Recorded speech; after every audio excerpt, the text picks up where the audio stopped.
Oh boy, I told you something big was about to happen in Washington, and while the legacy media was keeping us distracted, the president has just fired CDC Director Susan Monterez. Chaos at the CDC hours after refusing to leave her post as a newly appointed director.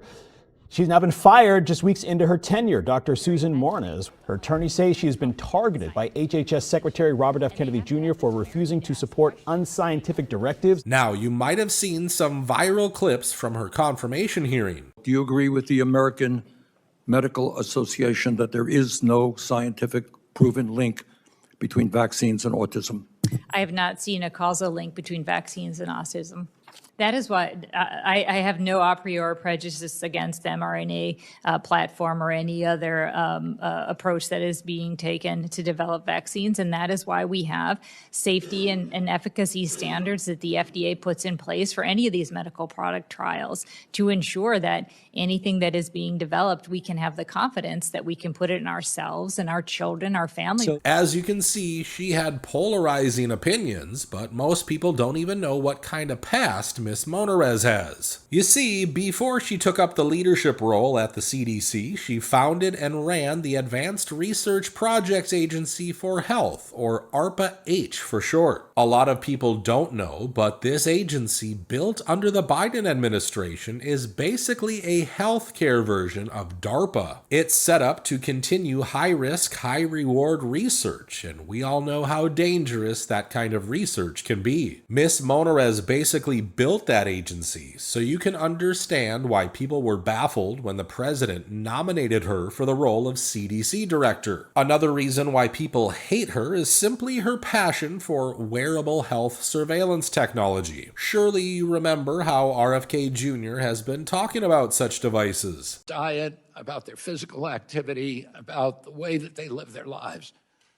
We think that wearables are a key to the MAHA agenda, making America healthy again. And we are going to, my vision is that every American is wearing a wearable within 4 years. She comes to us from ARPA-H. She's a tech genius, and she's going to drive AI and modernize CDC's data systems. And we're going to be able to provide first-class information, gold standard science to the American people. Well, many people thought he was backing these products thanks to some advice from Susan here. RFK Jr. even protected her from all this criticism in the past through X posts like this one. However, it seems like someone even above RFK Jr. suddenly decided to kick her alongside with some other officials at the CDC. Interestingly, all of this happened one day after Bill Gates had an off-camera meeting with President Trump in the White House. Of course, we can't be certain of what they talked about, but Bill has been holding meetings with lawmakers for a while now.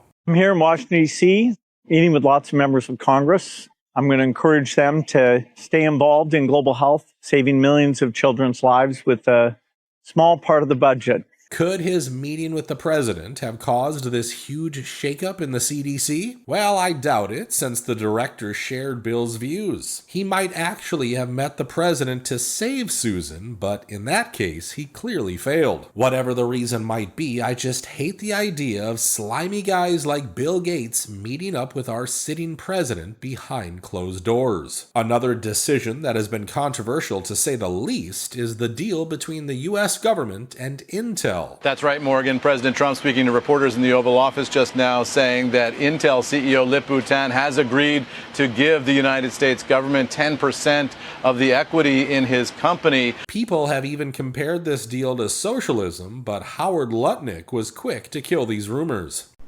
Right? The Biden administration had given $11 billion to Intel. Given it to them. Done. Corporate just gift. And you turn that into really, it was like less than 5 minutes of conversation. And Intel agreed to give us 10% of their company, which of course was worth $11 billion. So it's not socialism. This is capitalism. If you give someone $11 billion, who's just building in America, they're not doing something special, they're building in America. And their CEO told the president he didn't need the grant. And you said, well, then why don't we get something for it? Well, here are the facts. Biden and his sold-out Democrats had promised to give billions and billions of dollars to these mega tech corporations through the CHIPS Act. In their deal, the companies would just receive the money with no strings attached as long as they hit some targets. The Trump administration did not like that deal, and instead they asked for a 9.9% stake in Intel for the $11.1 billion we're giving them. The U.S. government won't control the company, but having some stake in a company seems better than handing out freebies. The main problem I have with this deal is that Intel has a history of working with Chinese companies. But then again, pretty much every tech company has been working with China. So I want to just be clear about this. Here in this document, Facebook is talking about making Chinese user data available to the Chinese government because they're going to store that data in China. Is that correct? Correct. But when you store that data in China, Americans who exchange messages or other information with Chinese Facebook users, that would mean the Chinese government could get access to the American data as well. Is that correct? Through the POP servers, potentially, yes. And Facebook was willing to take that risk?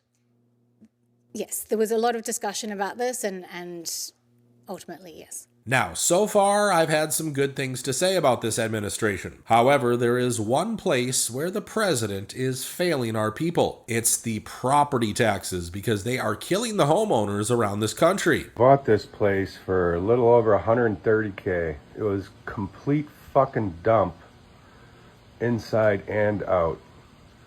Since I have purchased it, I've put about $120,000 cash into it.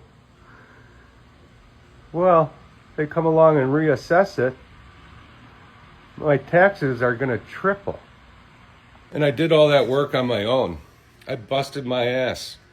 Inside and out, landscaping, fucking roof, gutted half the place.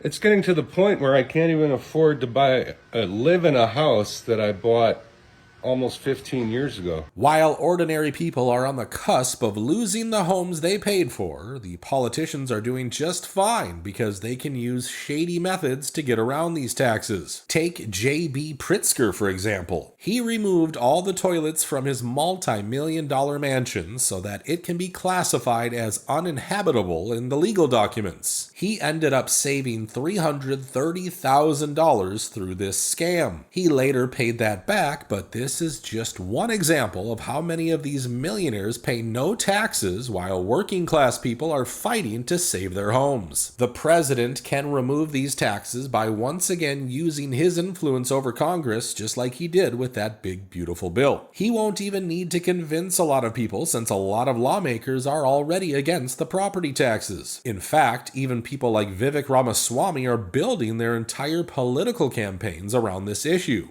So here's the problem. You got many people in our state who are paying more in their property taxes than they are even on the principal and interest payments on their mortgages.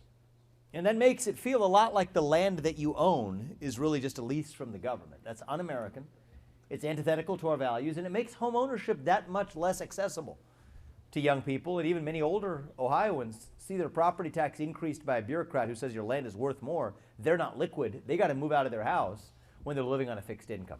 So we're going to put a ceiling on property taxes one way or another in the state and then bring them down, and combine that with eliminating capital gains taxation and eventually bringing the income tax rate down to zero as well. So once again, let's raise our voices before these homes end up in the hands of Wall Street and companies like Blackstone or BlackRock. Now, speaking of stopping big entities from owning our land, the governor of Texas has made a huge decision. This is very simple.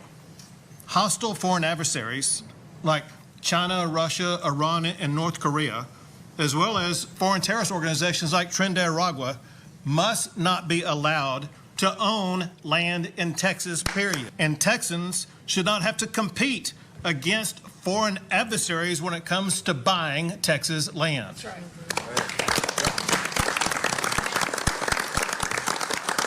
One of the bills I'm going to sign is SB 17. It's the strongest law in the United States to prohibit foreign adversaries from buying land in our great state. It was a great decision, and I think other states should follow their example. But while I applaud this, I can't help but notice that the Texas government has still not stopped any of those cloud seeding projects.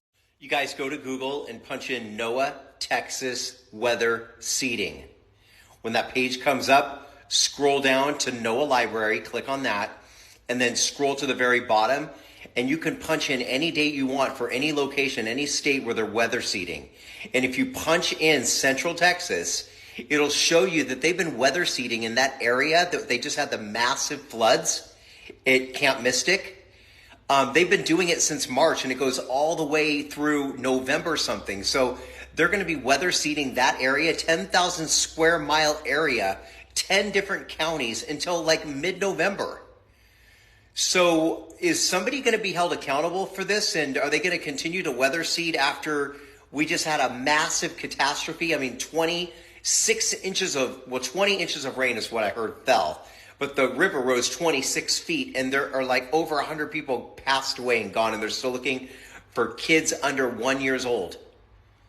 Who's going to be held accountable for this? Folks, it doesn't even matter if the government thinks that cloud seeding is dangerous or not. The fact that so many people are against it is reason enough for the state to pause these activities. Their inactivity tells me they're just waiting for another tragedy, and that's very concerning. People in our federal government are speaking up against this madness, and yet the state governments keep giving these cloud seeding contracts to whoever fills a form. Of course, it won't be shocking to anyone that once again flash flooding is hitting multiple states and threatening the lives of thousands of people.